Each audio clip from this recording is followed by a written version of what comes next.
Hello සුබ උදෑසනක් ඔයගලන්ට. ඔන්න අද මම ඔයගලන්ට එක්ක බෙදා ගන්න හදන්නේ මගේ බෝංචි වැල් ටිකේ වගාව ගැන. එන්න බලන්නකෝ දැන් මේ වැල් ගොඩක් ලොකුට හැදිලා තියෙනවා. හැබැයි දැන් තමයි මේ කරල් එන්න පටන් අරන් තියෙන්නේ. ගොඩක් නැහැ. දැන් තැනින් තැනට ටික ටික එනවා. හැබැයි ඊට පස්සේ ගොඩක් හැදෙනවා. ගිය අවුරුද්දෙත් එහෙම තමයි වුනේ. ඉතින් මේ දැන් ඒ අර ඉස්සෙල්ලා ආපු කොළ එහෙම ටිකක් ඔයගලන්ට පේනවා ඇති නිකන් මෝරලා වගේ තියෙනවා. ඒ වුණාට ගහේ හැමතැනම මල් ඇවිල්ලා තියෙනවා. චූටි කරලුත් තියෙනවා. එතකොට ඒවා දැන් ආපු ඒවා නම් ටිකක් මෝරන්නත් ඇවිල්ලා මොකද මුලින් 1 2 නේ. ඉතින් මගේ තියෙනවා වැල් ඔතන 3ක් 4ක් තියෙනවා. මේ මිහා ඔය දැන් පෙන්නන එකෙත් වැල් 3ක් විතර තියෙනවා. ඉතින් දෙකම දෙපැත්තෙන් උඩින් එකතු වෙනවා. ඒ වගේම මම එහා පැත්තෙත් හිටවල තියෙනවා වැල් 2ක් 3ක් විතර. ඉතින් එතකොට බෝංචි සාමාන්‍යයෙන් හැදෙනකොට පුකුරට වගේ හැදෙන්නේ. එතකොට දවස් ගානේ වගේ කඩන්න වගේ තියෙනවා. හැදුනයින් පස්සේ. ඇත්තටම ඉතින් ඒක ඇති වැල් 3-4ක් හදාගත්තාම ගෙදරකට ඉතින් බෝංචි හැමදාමත් කැවෙන්නේ නැහනේ. මේව නම් මට පේන්නේ අර ලංකාවේ වගේ බෝංචි එක, උයන බෝංචි එක. දැන් මෙහි තියෙනවනේ බෝංචි වර්ග. සාමාන්‍ය තම්බන එක තියෙනවා. ඒක හීනි දිග එකක්, රවුම්. පෙති වගේ බෝංචි තියෙනවා. බෝංචි වර්ග ගොඩක් තියෙනවා. හැබැයි මම නම් ආස ඇත්තටම ලංකාවේ බෝංචි එකට ඒක ඉවහමත් හරි රසයි. දැන් මෙහි තියෙන අර හීනි බෝංචි එක තම්බලා කන හීනි දිගයි. ඒක මෝරන්ඩි ඉස්සෙල්ලා මේ සාමාන්‍ය කඩලා අරන් තම්බන්නේ. ඉතින් ඒ වගේ බෝංචි මෙහි තියෙන්නේ ගොඩක් වෙලාවට. ඒ වගේම අර පෙති බෝංචි එක තියෙනවා. අර අවර කරල් වගේ ඒවා තියෙනවා. ගොඩක් ಜಾති තියෙනවා. ඉතින් දැන් මේ මං හිතෝලා තියෙන එක මට හම්බුනේ. හැබැයි ලංකාවෙන් ආපු එක්කෙනෙක්ගෙන් තමයි මට යට හම්බුනේ. ඒව තමයි හිටෙව්වේ. ඉතින් මට හිතෙන්නේ ඒව ලංකාවේ බෝංචි වගේ වෙයි කියලා.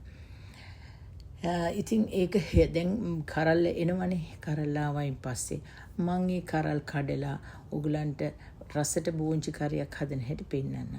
හැබැයි මම මේ බෝංචි වැල් වලට ඇත්තට මම පොඩ්ඩක් පොහොර දැම්මා මේවට. පොහොර කියන්නේ අර රසායනික පොහොර නෙමෙයි. මෙහි තියෙනවා කාබනික පොහොර එකක්. ඒක ඇවිල්ලා මේ හදන්නේ සත්තුන්ගේ ලේ වලින්. ඉතින් ඒක මේ කඩේ ගන්න තියෙනවා. මගේ මෙතන මේ මල් කඩෙන් මම ගිහිල්ලා ඇහුවාම ඒගොල්ලෝ දුන්නා මේක හොඳයි මල් වලට. ඉතින් ගියාම එළවලු වලට මේක මේ කියන්නේ රසායනික එකක් නෙමෙයි කියලා. ඉතින් ඒක මේ හොඳයි. ඒක දැම්මහම සාමාන්‍යයෙන් ගස් හැදෙනවා. ඒක මම ටිකක් දැම්ම පහුගිය දවස්වල. ඒකලම මං කිව්වේ අර අශ්ව පොහොර එක ඒක නම් ගොඩක් සැරහින්ද මම ගොඩ දැම්මේ නැහැ. චුට්ටයි දාන්නේ එකෙන්. ඒකෙන් ටිකක් දැම්මා.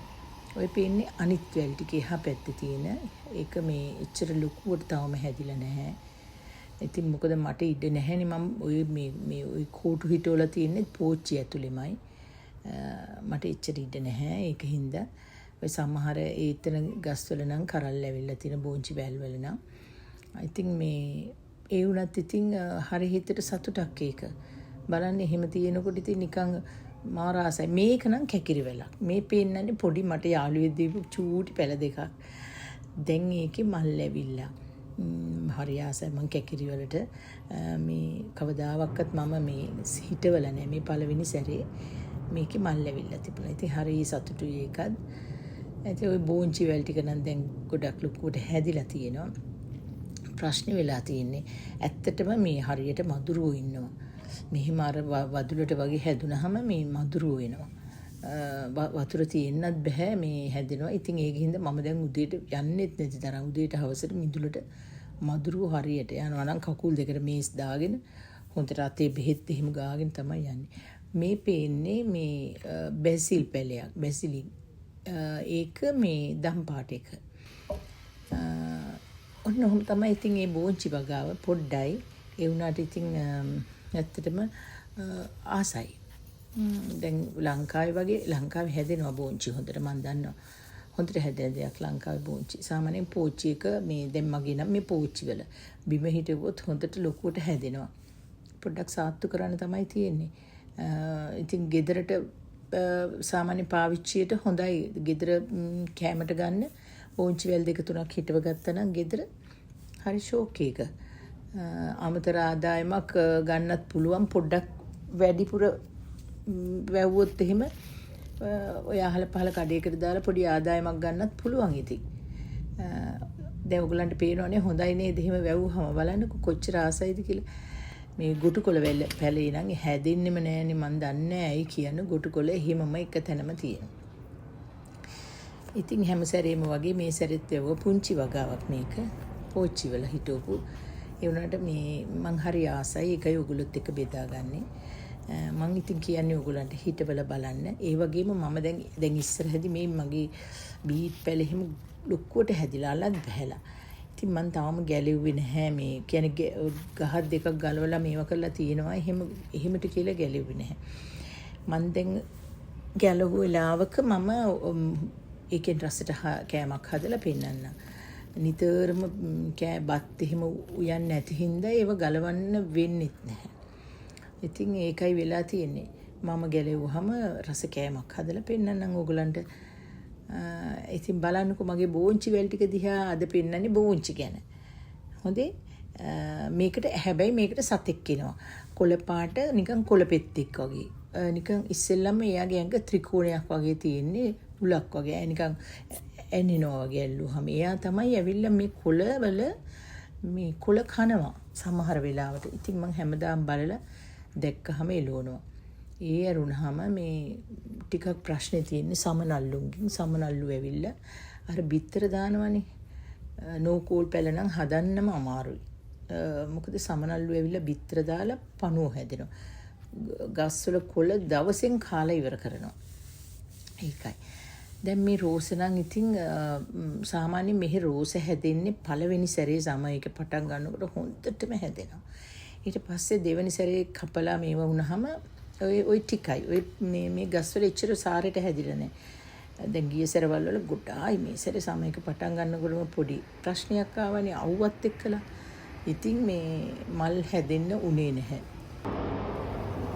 දැන් මේ සැරේ දැන් ඔය දෙවෙනි සැරේට ටික ටික පිපෙනවා. මම අනිත් රෝස ටික නම් උඩට ගෙනිච්චා. පල්ලෙහා තියෙන රෝස ටික විතරයි අනිත් ඒවා උඩ.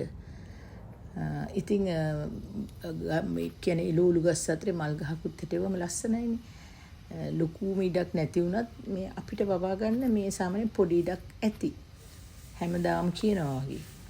මේ මගේ වම්බුටු ගස්, ඒ වම්බුටු ගස් නම් 5-6ක් තියෙනවා. ඒ වගේ දැන් එක ගහක ඒ කියන්නේ බම්බුටු ගෙඩි 2-3 ගානේ වගේ ඇවිල්ලා තියෙනවා. මම ඒක ඔයගලන්ට මේකේ විශේෂ කරලා ඒක ඇල්ලුවේ නැති හින්දා යතරේ බණ්ඩක් කපලා ටිකක් ඔය පේනවනේ තියෙනවා. මම ඒවත් අරගෙන ඉන්නම් ඊගව සැරේට.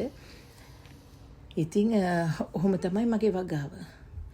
තව මාස කීපයක් මේ විදිහට කරන්න පුළුවන්. ඊට පස්සේ ඉවරයි. ඊට පස්සේ මම ඕගොල්ලන්ගේ වගාවල් බලනවා.